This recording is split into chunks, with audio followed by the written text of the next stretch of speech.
Parmi mes BD, je pense que la BD dont je serai le plus fier, enfin que j'aime particulièrement, c'est une BD qui s'appelle Angèle et René, l'histoire d'une petite fille avec un cochon, parce que j'ai fait une petite dizaine d'albums avec et qui ont été traduits un petit peu partout. Ça a été notamment la première bande dessinée à l'époque traduite en Chine, la première bande dessinée occidentale traduite en Chine, traduite légalement, parce qu'avant ça il y avait eu des Tintins, des BD comme ça, mais qui étaient des éditions pirates, dont les dessins étaient retournés pour être dans le bon sens et redessinés maladroitement des fois par des petites mains chinoises. Mais historiquement, le premier contrat de BD occidental signé avec la Chine, c'était donc Angèle et René. Le deuxième étant Boule et Bill, ce qui n'est pas rien. Et puis j'étais allé en Chine pour le premier festival de Pékin. Et j'avais vu mes BD un peu partout. Et surtout des faux Angèle et René. J'en ai ramené pas mal d'ailleurs. Je te les montrerai si tu passes à la maison. Des, des méthodes pour apprendre le chinois, des cassettes, des trucs avec mes personnages redessinés par les Chinois. Et donc, oui, c'est un petit peu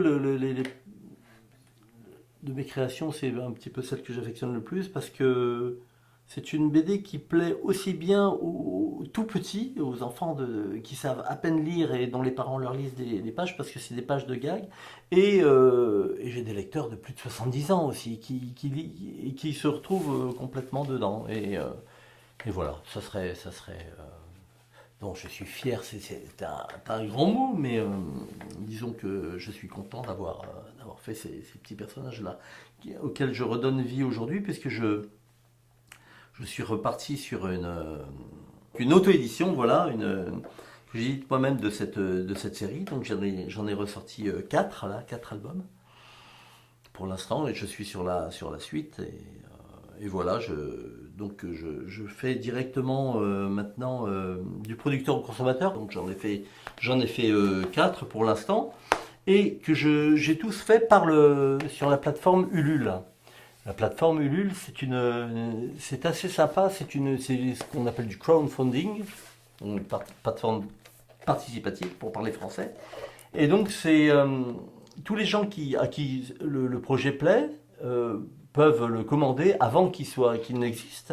Et comme ça, quand le bouquin sort, je mets le nom de tous les participants. Et puis, bah, ils reçoivent des cadeaux, des illustrations en plus, des autocollants, des posters, Là, je suis en train j'ai fait tirer toute une collection de t-shirts, par exemple. De t-shirts, j'ai fait des petites boîtes en fer, des petits cadeaux, des petits goodies, parce que quand on dépasse la somme demandée, bah, voilà, ils ont des petites contreparties en plus, etc. Donc, je me suis un petit peu orienté vers le virtuel. En fait. J'ai fait quelques dédicaces en virtuel sur des plateformes comme Discord où les gens sont venus me voir sur cette plateforme-là. Et en achetant mes bouquins directement, moi j'ai une boutique en ligne sur SumUp. Donc il suffit de taper mon nom, Cœur de Ridel, suivi de SumUp, SUMUP. Donc, les gens peuvent acheter les bouquins qu'ils veulent et venir me voir, et moi je leur dédicace et je leur envoie le lendemain, quoi. Donc voilà, on a un peu déjoué la pandémie comme ça pour continuer à exercer et puis éviter de se scléroser.